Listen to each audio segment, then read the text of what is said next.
Hello everyone, welcome back to the Django tutorial series. So we're going to start off with our third installment with more about the models. So we're going to go into some advanced types along with showing them in the admin panel and possibilities that we could do with our Django databases. So in the previous video, you were able to utilize a simple example of a model. And for this, we're going to go more in depth with the different kinds of types of fields that we could use for our databases. So with that being said, let's jump straight into. So let's get started. In the previous video, we were able to create a little simple example on how we're going to structure the data of a Django application. So this was the class that we made last time, and we made some simple character fields and an integer field that refer to the name, age, and gender. So these are pretty simple examples and applications of making a model and also showing it in the admin using the admin site registered functionality. But we could actually put in a lot more kinds of fields using the Django models library. So I actually have a list over here that are pretty essential for a Django programmer to know, or at least some things that may be applicable in creating your data structures in the future. So let's try and figure that out. So we're going to create a new class, test model. Once again, it will inherit the models.model functionalities. So we're able to create the fields and create this model accordingly. So the first one in my list is the Boolean field. So we could say this to refer to an active status. And we could say it's a Boolean field. So here are some attributes that I'm going to introduce. So we could do a default, just like the one you did last video, except it's going to refer to a Boolean instead of a number. So now it's going to be default of true. And we have two new things. First one is null true. So what does null true mean? Null true would mean that if the value is empty, then it's all right. You could pass through and save the object. The reverse would be null false. So if it is empty, then it is going to spit out an error and say, you need to fill this out. So for now, I'm just going to make it optional and make it null true. And for blank true, it's almost the same thing as null, except this is going to apply when we make changes in the admin, like last time when we created the person. The blank true is going to make it so that when we have nothing inside that field, it's going to let it through. And if we say blank false, then it's a requirement to fill in that field before saving it in the admin. But for now, we're going to say null true and blank true, just to make it optional. So those are some attributes that apply to each and every one of the fields that we're going to use for today. And you could also put these in the ones up here as well. But that is something for you to experiment with later on. Next, we have the car field, and we already have an example over here. Just use the name again. And just to make it different, we could say test name. And we have the max length over here to determine how big or how much letters the car field is able to support. And after that, we could also put in the null true and blank true as well. We could do this. All right. And that's so this will be optional. And next we have the date time field. So in creating this, we could specify a certain date and time for a specific event. So this could refer to maybe a birthday or when the model was created, or schedule. So a lot of applications for this date time field. And we could see that in action later on. Next we have the decimal field. So decimal field has a few attributes. The first one would be the max digits. So how many digits is it supporting? So we could say 10 to say 10 digits. So that would go up to a billion. So this there are no decimals, but this is a decimal field. So we also have the attribute that is called decimal places. And we could say 2. So for decimal places of 2, this could refer to something like money, where the cents would apply from 0 to 99. So it would make sense for the decimal places to only take up 2. So maybe this could refer to how much something could be, maybe something like e-commerce, or it could refer to maybe a bank account or how much income they're making. A lot of applications for this as well. So next we have email field. We'll make a test email and say models email field, and then this is almost the same as a car field, except this is only going to support email addresses, so it has its own validation as well. Next, we have test file for the file field. So for the file field, this actually needs a place to upload to. So we need to put that attribute, and we'll say upload to a certain folder. So this will go to uploads, and we're actually going to see a folder generate where if we upload something, it's going to create a new folder to put our files in there to save. So we're going to see that later on. And next we have the float field. So we're going to put models.float field. So this is almost the same as decimal field. So whichever you choose to do, it is applicable. So the attributes are pretty much almost the same as well. So these two are going to function almost the same way. So next we have, if you want a specific kind of file, namely an image, you could use the image field. And we could say this will upload to images. All right. And this is going to create a separate folder where the images are going to be placed. And we could actually also create some file structuring in here and say it's also going to appear in the uploads folder, except it's going to be in a subfolder called images. So you can see that later on. And next after that, we have one that we used before. You can just use this, the integer field. We can say test age. And this integer field also supports default, but also has the max digits value. So you could say this could be 15 to support more digits. And once again, all of these support null, blank, and default in case you want to put those as well. We also have the JSON field. In case you want to put an object that is linked to this model, that is also possible. So for now, we could make that optional as well, since it's not really a requirement for our website currently, but it is possible. The next is slug field. So we can do test slug. So a slug field is going to be a shorthand for a specific object in a model. So a slug field could be something you could use to help shorten your URLs, or help in the pagination, or help in searching and creating unique IDs for certain model objects. So for now, we'll just keep the slug field as default and just keep it empty. And we also have the text field.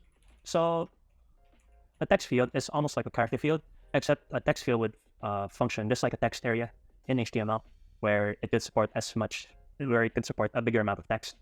So you could put an address in here, or maybe questions or concerns. So those are some good ways to apply the text field. We also have the URL field. So let's try test URL, models.URL field. And in here, you could put in a URL that the user will use. So this could maybe refer to social media links, or maybe refer to a certain resource available on the internet. And there are URL fields to verify if those URLs are valid.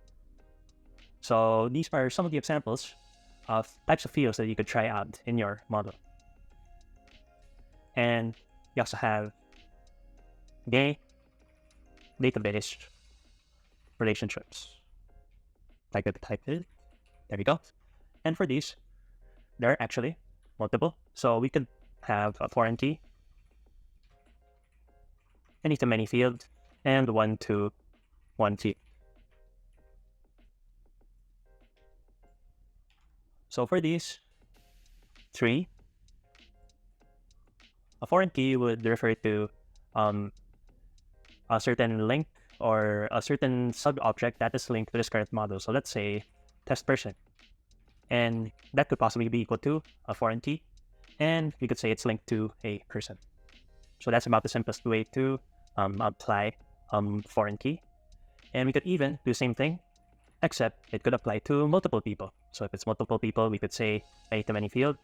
And for that, it will be persons. So in this case, instead of test person, it will be test people. So those are some applications of the many-to-many field and foreign key. And we also have, maybe we could say this is a text owner. And then this would be a one-to-one field where this person is directly linked to this object, and it cannot be linked to anyone else. They have a one-to-one relationship. These are some examples of linking the models to each other and creating some sub-models or sub-objects for specific model objects. You could use a foreign key, or you could maybe make links to multiple kinds of objects to a certain one using a many-to-many, or create a one-is-to-one relationship as well. So for now, I'm going to keep one of these. You could try out the rest in your own time. So probably the best way to test it out is if we look at the many-to-many field and see how that's going to work. So for now, we could do the cycle once again and make use of PyMesh.py, make migrations. Okay, so we have a thing in here, the float field. So for the float field, it looks like it does not support max digits and decimal places, so we could just remove those. All right, so let's try that once again. All right, so for the integer field, yep, there's no support for max digits as well, so we could remove that. All right, let's try that once again. And here's a little thing that you need to note when uploading images. So if you want to have images in your project, then you'll need to install Pillow, as that is the library of choice to upload images to a Django project. So let's try and install that. So we could say pip install Pillow, and let's see if it'll upload. All right, so we could see pip freeze real quick. All right, now we have Pillow installed. So let's try and make migrations once again to see if everything is going to work smoothly. There you go. Now I created a test model. So let's try and migrate to activate those new fields in this model. All right, I was able to activate those newly created fields. And now we're going to try and change up what's happening in this admin. So in this admin, we were just able to show the person and its default fields. But the thing is, it is missing some functionalities that maybe we would like to have. So first thing we need to do is to import the two models. So I'll say person and test model. Yep, those will do. All right, so in this case, we can actually remove this and import test model. So it's already imported for me, but in your case, maybe you need to import it. And then we're going to use a thing called a register decorator. So instead of doing the admin site register, you just do admin register, and then, nope, not author, we're going to say person. Okay, and underneath that, we're going to say the class that's going to refer to what's happening in here. So we'll say person admin, and it's going to be an admin, and since it is a model, we're going to make use of the model admin functionalities. So for this, we could say pass for now to let it run and have no errors. So that's going to do for now. So we're going to do the same thing for the test model. So I'll just put this. There you go. And all of these should be good. And we're going to come back to this later on, as we still have some things to do for this person and test model. So for the person, we noticed a while ago that the person that we made wasn't one of these properties by default. It ended up being just person object one. And that is the default behavior of person. So we're going to use one of the nunder methods, and it's going to be called str sub.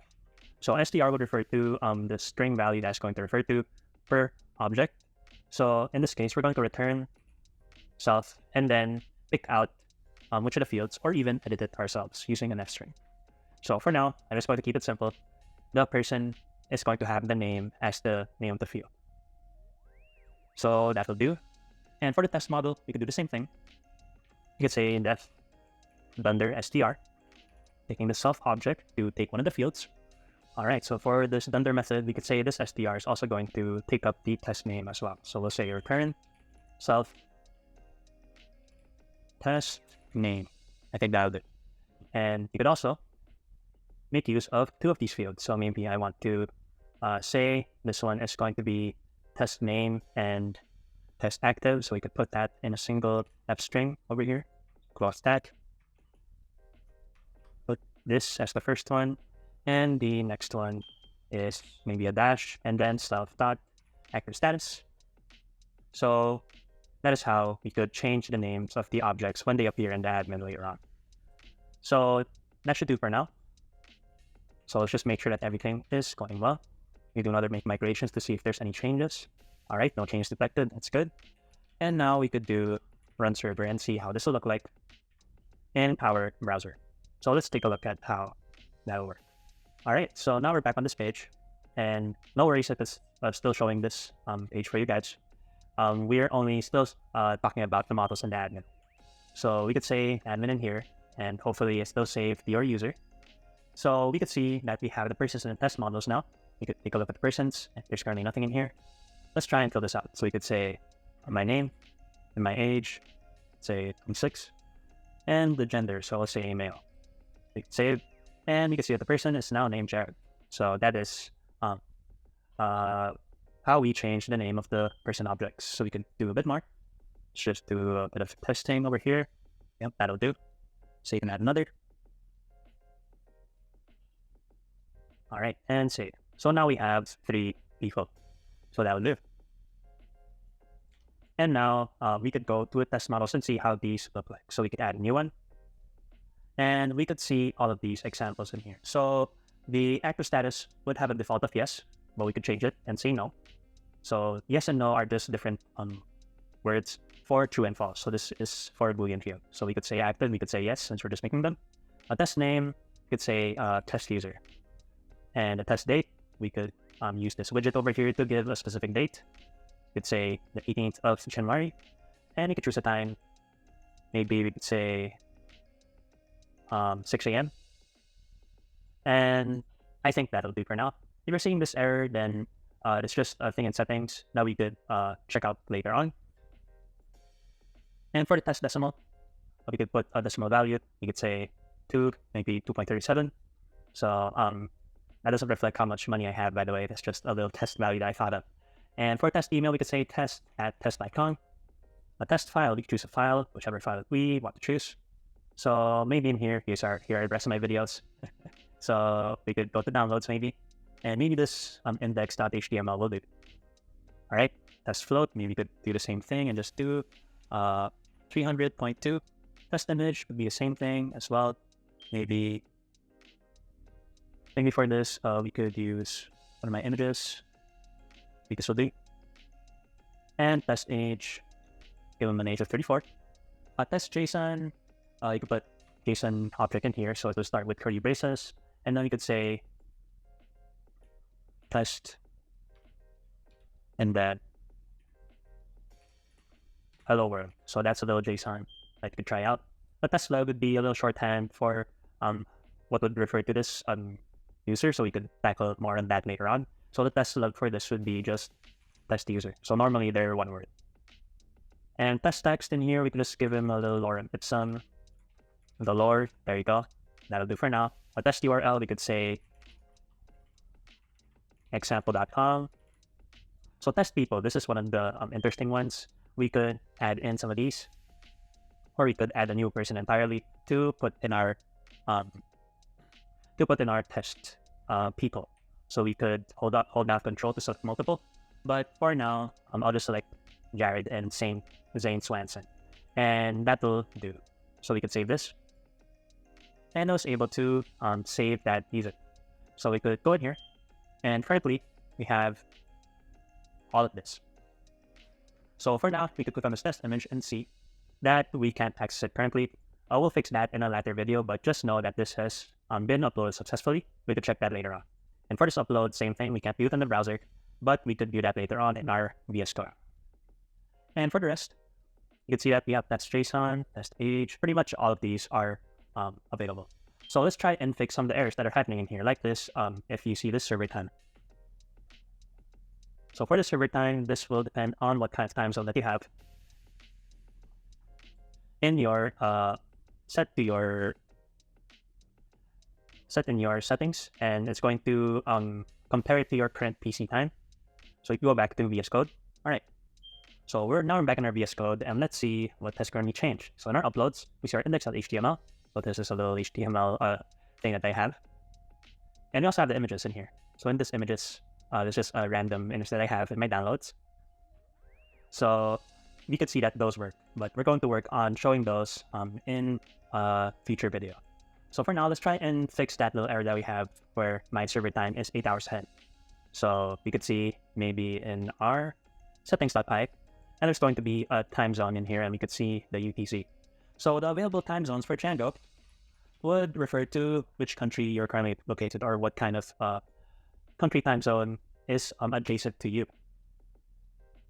So for the country codes, there's actually a reference for that.